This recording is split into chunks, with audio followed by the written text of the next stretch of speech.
name is Chris Betcher, and like the cat said, welcome to K-12 Online for 2010 and my presentation, Teaching Kids to Think Using Scratch.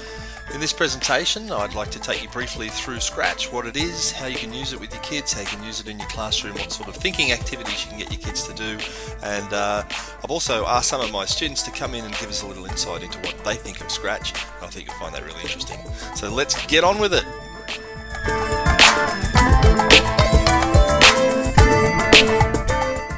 So let's start with the obvious. What actually is Scratch? Well, it's a programming language. It's a way of writing instructions into a computer and getting the computer to do what it is that you'd like it to do. And of course, that, if you've ever done programming, you know that's a really wonderful way to develop logic, develop mathematical skills, to develop thinking skills. And because Scratch is designed specifically for young kids, it's a really good way to get young kids thinking about problem solving and applying all sorts of logic and mathematics to that problem solving.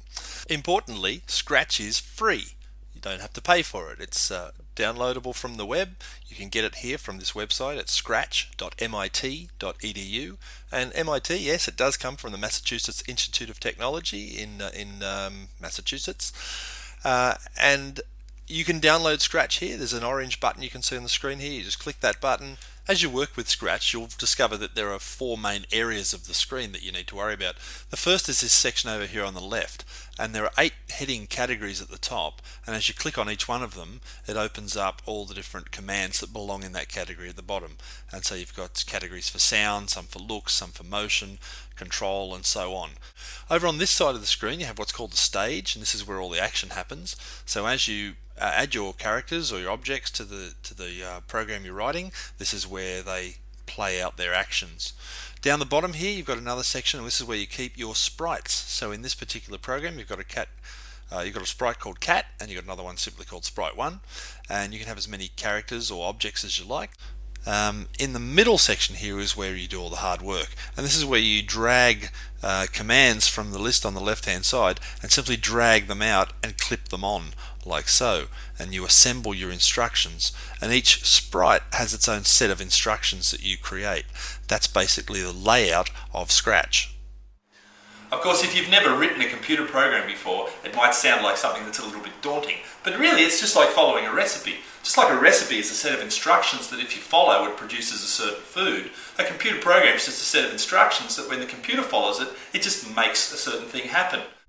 One of the first very simple little problems I give the kids to think about is how would we make the cat walk in a square and come back to where it starts? So let's look at how you do that.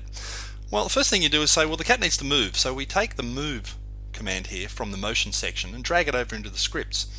And so the command, if we run it now, is simply the cat will move 10 steps. And if I click this, and this is how you run the script, you simply click on it, click, and you see every time I click, the cat moves slightly. So 10 steps is not a lot. We have a bit of a discussion about units. How many units, how many measurements of things? What does 10 look like? What would 100 look like? Well, let's see. So we go to the 10 here and we type in 100. And now the cat would move 100 steps. Let's see what that looks like. Let's click once. Bang. Okay, the cat moved a lot more then. Let's use 100 steps for the side of our square. Well, that's good. What do you do next? When you get to the corner, you have to turn. So the kids look over here in the motion section. Here's something that says turn 15 degrees. 15 degrees is probably not going to get you a square, but let's try that. Let's bring it out here. And you'll see that when you get these two blocks of code, these two little scripting snippets together, and you move them together, that white line appears. When you let it go, they snap together. Those two commands are now going to execute as one thing. So let's try that. Let's click move 10 steps, and the cat turns.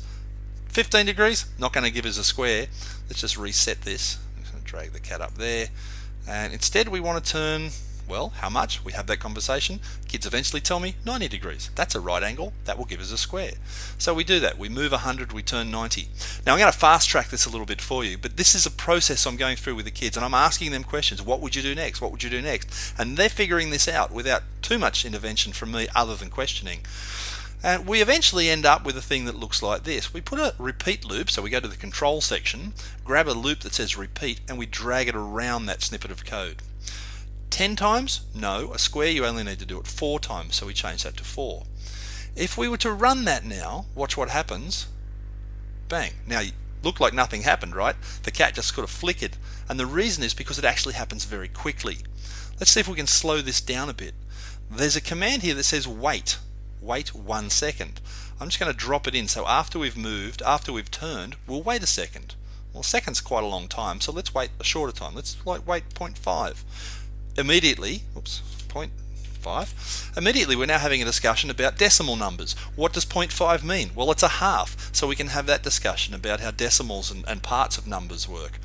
So let's try this. Let's click it now. So the cat moves, turns, moves, turns, moves, turns, and goes back to where it started. That's pretty good. We don't see the square though. Let's just bring the cat back over. So we don't see the square. So, what do we do then? Think about it, kids. Well, someone figures out there's a pen command here. Oh, pen down. That's like before you start walking, you put a pen on the paper and you drag it around with you as you move. Let's try that. So before we do anything, let's put the pen down. When we finish, let's lift the pen up. Okay, now if you've done turtle logo programming before, this should be looking really familiar. If you've done programming basic before, this should be looking really familiar.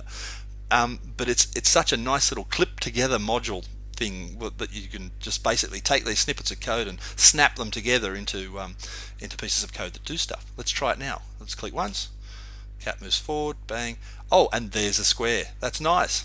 So we've now got a cat that when we click on this little instruction, draws a square. It's pretty inconvenient having to click on this thing all the time in order to make this work. So we then look at control. So we go back to the control here and say, what happens if we click the green arrow? So let's bring that over. So now we could say when we click the green arrow, and the green arrow is over here, then he's drawing over the top of his old square. Let's bring him here and try it. So now if we click the green arrow, it draws that shape.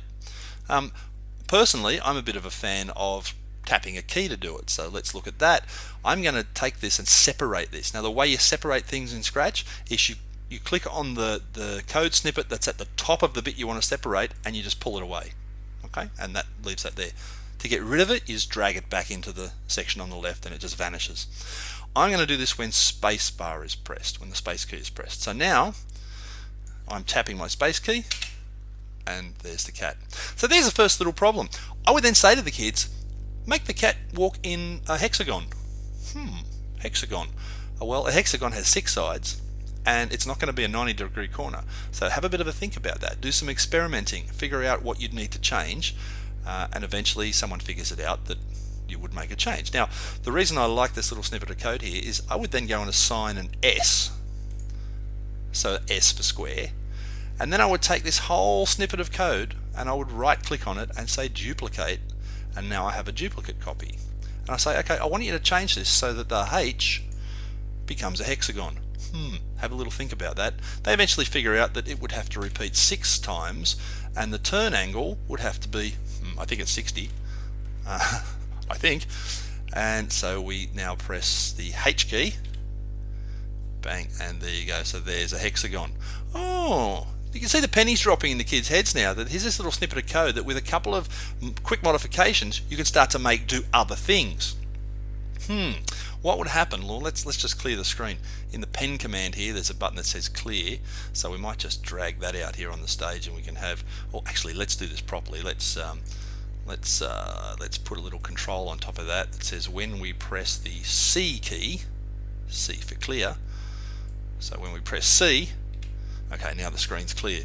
So S will give us a square, H will give us a hexagon. What about a triangle?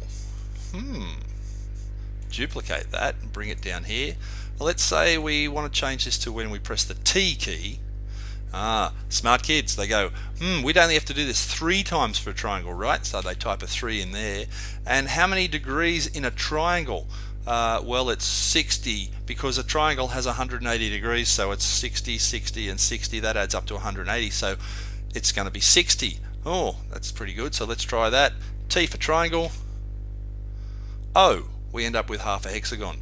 You know why? Because for this to work, it's going to have to be 120 degrees. The cat has to actually turn not 60 degrees, but 120 degrees. We're now talking about reflex angles and outside angles. So even in that really simple little exercise there, getting the cat to walk around in a shape, we've introduced partial numbers, directions, we've introduced angles and sizes, and now we're starting to talk about outside angles. There's quite a lot packed into just that little exercise.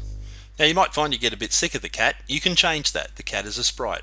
And you can go down here and you can click on one of these buttons to choose different sprites. So here's a collection of animals, for example, and you can choose them. So let's say I would like, say this dog.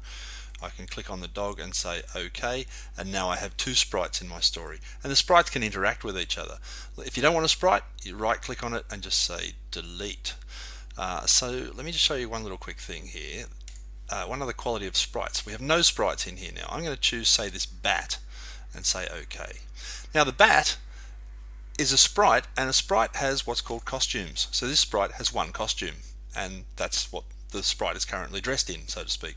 If I import a second costume, so let's do this one with the bat with its wings down, what I can do is I can write scripts that will switch between the costumes, and so I can actually add animation within the sprite itself. Let's take a quick look at how you do that. So go to the script, and we might say something like, let's get a loop, and let's do something forever. And then let's go to looks and say let's switch to the next costume, and then we will say wait for a second's probably too long. Let's make that say 0.2 of a second. Okay, now if we were to run that, we now have a bat that flaps its wings. So that's very simple ways of getting animation by using different costumes within a single sprite.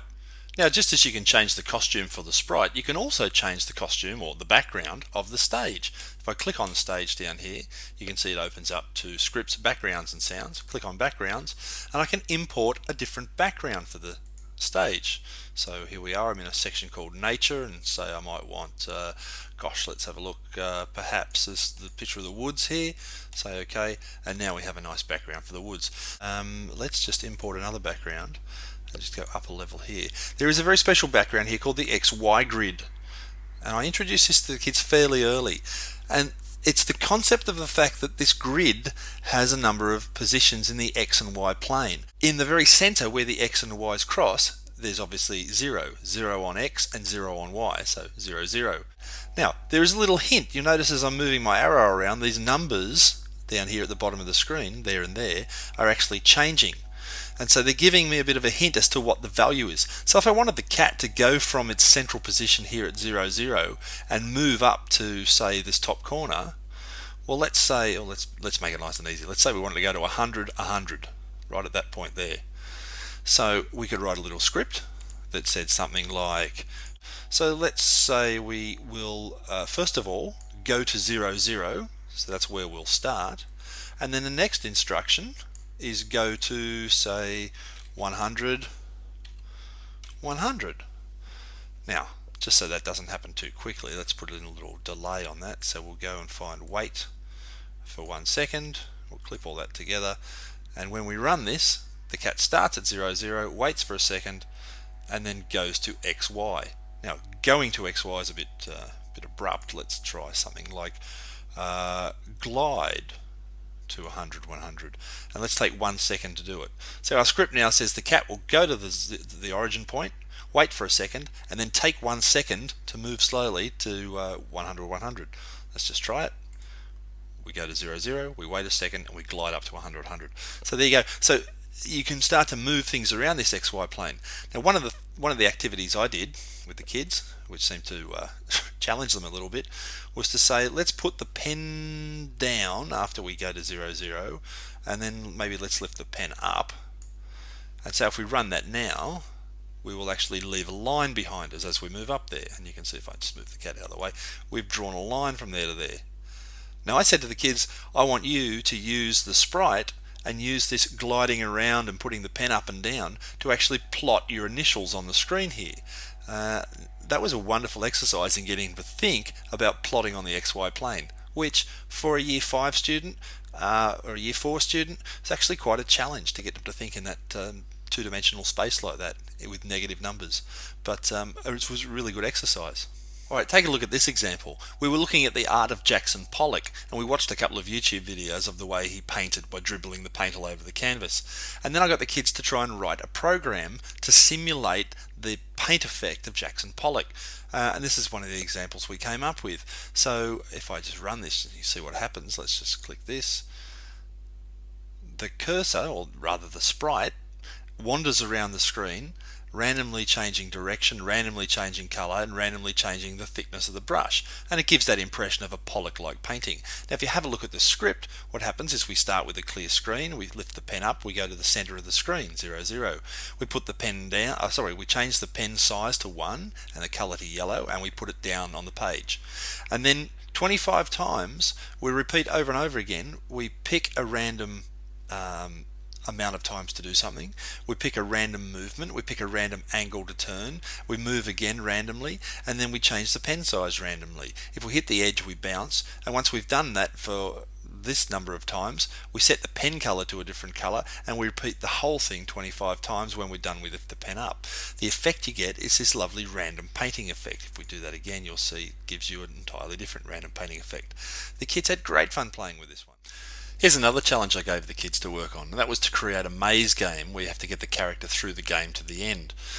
This was kind of interesting, the way they approached this. So I gave them the basic idea of it, and we worked on it together to come up with this. And let me just move this around. I'll just press this button up here to give a smaller stage and a larger area for the script so you can see what's going on.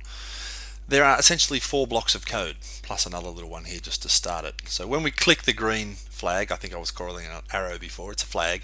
When we click the green flag, it sets the size of the sprite to 41%, so it makes it smaller, and it sets its position to -205, 137, which puts it up here in the corner of the maze. And then we have a block of script that's basically the same thing 4 times with a minor change. Let's look at one of them. When I press the up arrow, we change the Y value by 5. That would mean that the sprite moves upwards because the Y value gets bigger. And we say if the sprite touches the colour black, then we make a screaming sound and we change the size by 3. In other words, the sprite grows bigger by a little bit. And it says, oops, fat cat for 1 second. If it touches the colour red, then it says, yeah, you did it for 2 seconds, plays a sound called cat, and then stops the game. So, the way that works, we're saying that if the sprite touches the colour black, if it bumps into one of these walls, then it screams and grows a little bit. If it gets through the maze and is able to bump and touch the colour red, then it says, yeah, you did it. And so we know the game's finished. Well, we've written the same block of code, one for the up arrow where Y changes by 5, one for the down arrow where Y changes by -5, and conversely one for the right and the left arrow where it changes by -5 or 5 on the x-axis. How does that work when we play it? Well, let's just make this a little bit bigger. We start the game by clicking the green flag, and now we use the down arrow key, and I'm just pressing the down arrow key. You can see it's flashing there at the bottom of the code block. If I bump into the wall accidentally, it makes a screaming sound, says oops fat cat, and then it allows me to back away from it so I can continue on. Now you notice that every time I bump into the wall, this is written so the cat grows slightly, and so it gets harder to get through the maze. We're starting to introduce game theory here. How do you make a game harder or easier by changing the variables? So why do you like Scratch? It's fun. Well, we practiced and we had these cards which told you how to make it and what it does. I learnt most of it by a teacher. Yep. And then I started getting used to it because I knew what all the tools were and everything, so I started doing stuff myself and got a long way with it. Teacher kind of left me alone and stopped helping me because I was just asking too much. And then I just kind of found my way and worked it out by myself and tried to solve my own problems. Scratch also makes you think a lot about the problem solving. Scratch is so cool because you get to make a movie and tell your sprite what to do and what not to do. Scratch helps me a lot with maths. So it sometimes with the X and Y grids in position, when we were doing, I think it's position, yeah. When we were doing position, it really helped me with the X and Y axes. Yeah, you have like a line in the middle. There's an orange line going up and a blue line going across. And the blue line going across is the X axis. And the orange line going up is the Y value sort of axis thing. Sometimes when you got to think, when you're putting it all together, you got to sort of like think how you got to put it together and where and why.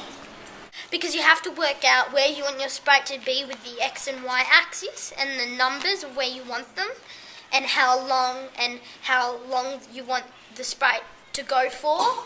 And from maybe here to here, you'd need to know how long that is. Just try 5 and then we'll see. 5 steps? That's not going to be enough. We'll try. Then we'll just see. Fine, just click it there. Hello, dinner. See, I told you it's not enough. It's slowly moving over there. Yeah, but you need to make it faster. Okay, I'll make it. 10. Make it like 20. Take 20 steps. Try that now. Okay.